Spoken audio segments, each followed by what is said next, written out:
پتہ چلا کہ جب تک آقا پاک علیہ السلام سے ہر چیز سے بڑھ کر محبت نہیں کی جائے گی اس وقت تک انسان کامیاب نہیں ہوگا۔ صحابہ رضی اللہ عنہم اپنی کائنات کی ہر چیز سے بڑھ کر، جان سے بڑھ کر آقا پاک علیہ السلام سے محبت کرتے تھے، اور قیامت تک انہوں نے آنے والوں کو یہ بتا دیا کہ دنیا، قبر اور آخرت میں کامیابی کے لیے حضور پاک صلی اللہ علیہ وآلہ وسلم سے محبت کرنا یہ ضروری ہے۔ نماز پنجگانہ پڑھنا یہ بہت ضروری ہے، بہت اچھا کام ہے، خوش نصیب ہے کہ نماز پنجگانہ پڑھتے ہیں۔ جو ذکر و اذکار کرنا بڑی اچھی بات ہے، نفل عبادات کرنا بڑی اچھی بات ہے، لیکن یاد رکھیں نماز تب اللہ کی بارگاہ میں مقبول ہوگی، ذکر و اذکار تب قبول ہوگے، سجدے تب قبول ہوں گے،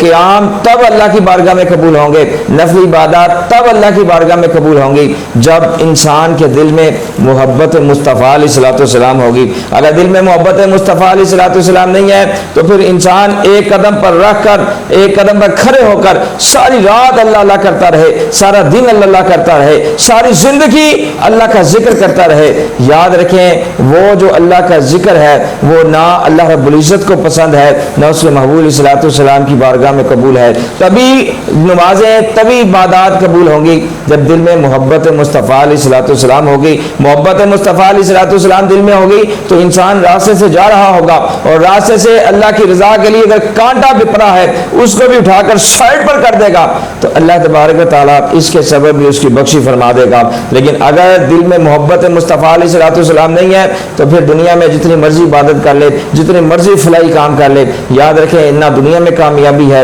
نہ قبر میں کامیابی ہے، نہ آخرت میں کامیابی ہے۔